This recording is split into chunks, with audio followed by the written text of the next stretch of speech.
Hello everybody, hola, todo bem, como estás? So today I'm going to be doing another book review. If you're new to the channel, on this channel I'm trying to experience Latin America. So primarily that consists of reacting to songs, Latin American songs. However, I'm also trying to learn about Latin America and the Latin American history and culture through reading Latin American books. Today I'm reviewing a book I read by Mario Vargas Llosa. Llosa is a Peruvian writer, journalist, essayist, college professor, and former politician. He's considered one of the leading and most significant Latin American novelists. He actually won in 2010 the Nobel Prize for Literature. I read his book, The Storyteller.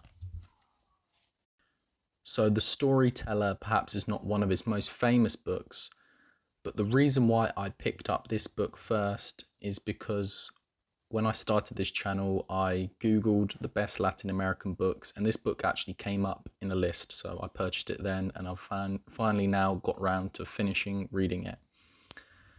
The book is about, and I'll read it from the back, The Storyteller is Mario Vargas Llosa's most ambitious novel to date, a brilliant and compelling study of the world of the primitive and its place in our own modern lives.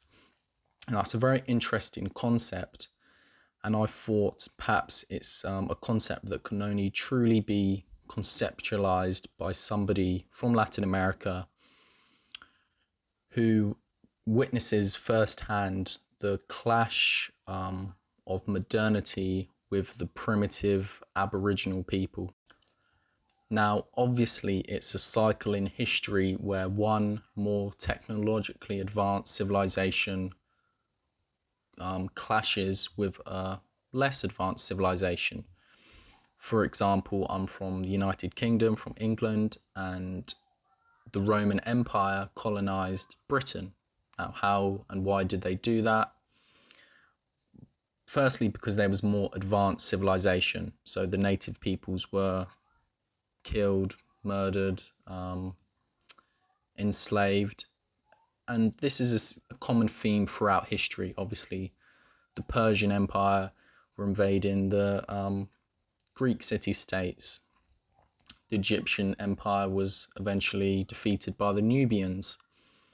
This is a cycle in history. Obviously, the Mongolians, Genghis Khan, took over most of the known world at that time. And again, the Macedonians done the same.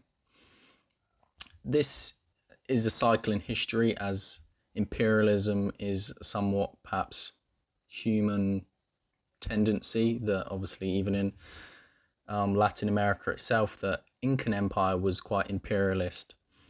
However, what is unique issue that Latin America has is that, not from my knowledge, has there been ever a clash in civilizations which have been so far distinct, especially in the modern age today, in the 21st century. There's still people living a very primitive, basic, tribal civil way of life, and they're competing with the modern 21st century, and when this book was written, 20th century life. And there is definitely a clash, and this book sort of tackles with the issues of that clash.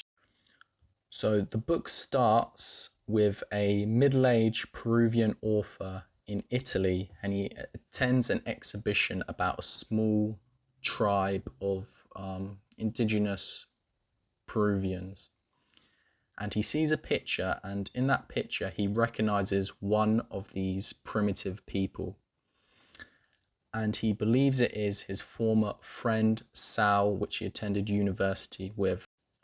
The book then goes back in time and is a recollection of the author's interaction with his friend Sal from university. Now, Sal wasn't an Aboriginal Indian. He was sort of a normal person, part of society. He was from a Jewish background, and what's distinct that he had a very large birthmark on one side of his face. Therefore, he was kind of bullied and ostracized, and he is seen as somewhat as an outsider. Now, Sal had a passionate interest in this one Peruvian tribe. So at the heart of the book is an extended argument about what to do with Peru's native Amazonian tribes. And perhaps, obviously, this is a larger argument about what Latin America should do. How do you interact with these ancient tribes? On one side, the narrator argues that their way of living is incompatible with the modern world. And then Sal, the opposing view, is also argued that these people should be left alone. There's also a lot of other stuff going on in this book, such as the role of storytellers, a lot of their ancient myths and their stories of these tribes and how they live and how they interact. But at the heart of the book is this argument, and it's a very interesting and difficult argument. And what I really liked about this book is that there was no answer given. The arguments, the questions presented, what should you do, how best to deal with this, these ancient people in the modern world. And it provides 2 points of view, and then you have to make up your own mind. And I'm still not sure on it myself. Now, obviously, a lot of people think it's sort of moral to, these people should be left, they should be protected. But then also the other arguments made, and it's listed in the book, how backwards their way of living is. Children's genitals are mutilated at a young age. If babies are born with slight birth defects, they're buried alive dead. Once older people become slightly ill and they have no utility in their community, they're left to die. Therefore, is it moral to just leave these people, to let them live like that, to allow children to be killed? Also, tribes enslave other tribes. So if you don't interfere, then you're allowing slavery in your nation. You're allowing children to be killed. There's also cannibalism, and which is obviously a very disturbing concept in the modern world. So it's not an easy argument, because it's obviously extremely immoral for a much more advanced and oppressive group of people to invade them and to abuse them and to oppress them. But then you also are tolerating their way of living, which also is bad, objectively bad. So there's a lot going on in this book. There's also the discussion of what's worse, the robber barons, which abuse these people, the missionaries, which try to remove their belief system and have sort of an insidious way of modernizing these people. It also brings up issues surrounding sort of the use of modern Western medicine.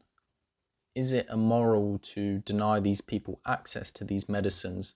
Perhaps one of these tribal members had an infectious disease. If left alone, would kill them. Would it be wrong to deny them then antibiotics? Would it be wrong to deny them that knowledge? Would it be wrong to deny them the option to modernize? Or is it best to completely leave them alone? I don't know what the best solution is. I think perhaps now, this book was written in the 80s, I believe, that unfortunately these problems and this argument is not so relevant, because obviously a lot of these native people have already been wiped out and have already been modernized. So regardless of the question, governments have taken one solution. So in summary, it is a very interesting book. It's written very clearly, very simply. it's obviously written by a skilled author, so there's going to be no issues with difficult prose or finding it difficult to follow the plot. It tells two narrative voices. You have the stories and recollection of Sal, and then also of the unnamed Peruvian author. But at its heart is this question, at its heart is this problem and the two opposing ideas, and as I said, there is no solution to the problem. So if you like to read books which propose a question and then provides an answer throughout the book, you might be disappointed with this. However, it's interesting. It's a very interesting concept. Obviously, as I said, a skilled author. I enjoyed it. Not the type of book I typically read. I don't read too much fiction. And I'm not sure if this book would have been better if it was written as a non-fiction book portraying a real tribe and its interaction with the modern civilization, or it's best to explore it in a fictional tale like this. But it was very good. I did enjoy it. Thank you if you watched this video to the end. If you've read this book, it'd be interesting to hear what your thoughts are on it. Thank you for watching. Gracias. Obrigado. Adios. Ciao.